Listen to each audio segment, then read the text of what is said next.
ஹிந்தில நீங்க வெரி பிக்னஸா இருந்தீங்கன்னா உங்களுக்கு தான் இந்த வீடியோ.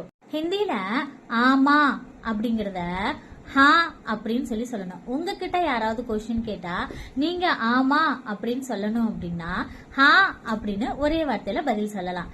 ஆமா அப்படின்னா ஹா எஸ் அப்படின்னு மீனிங். நெக்ஸ்ட் இல்ல அப்படிங்கறத நஹி, இல்ல அப்படிங்கறத நஹி, நோ அப்படின்னு சொல்லணும்.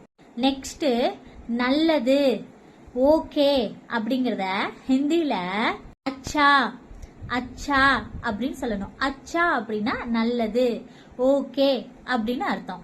நெக்ஸ்ட் நன்றி அப்படிங்கறத சுக்ரியா தன்யவாத், சுக்ரியா தன்யவாத் அப்படின்னு சொல்லணும். நெக்ஸ்ட் தயவு செய்து, தயவு செய்து ப்ளீஸ் மீன்ஸ் ப்ளீஸ் அப்படிங்கறத கிருப்யா, கிருப்யா. நெக்ஸ்ட் மன்னித்து விடுங்கள், மன்னித்து விடுங்கள் சாரி அப்படிங்கறத மாஃப் கீஜியே, மாஃப் கீஜியே அப்படின்னு சொல்லணும். இப்ப உங்களுக்கு ஒரு क्वेश्चन, இந்த வீடியோ உங்களுக்கு புரிஞ்சது அப்படின்னா ஆமா அப்படின்னும், புரியல அப்படின்னா இல்ல அப்படின்னும் ஹிந்தில எப்படி பதில் சொல்லுவீங்க அப்படின்னு கமெண்ட் பாக்ஸ்ல மறந்துடாம கமெண்ட் பண்ணிட்டு போங்க. வீடியோ பிடிச்சிருந்துச்சுன்னா நம்ம பேஜை மறந்துடாம ஃபாலோ பண்ணிக்கோங்க. பாய்.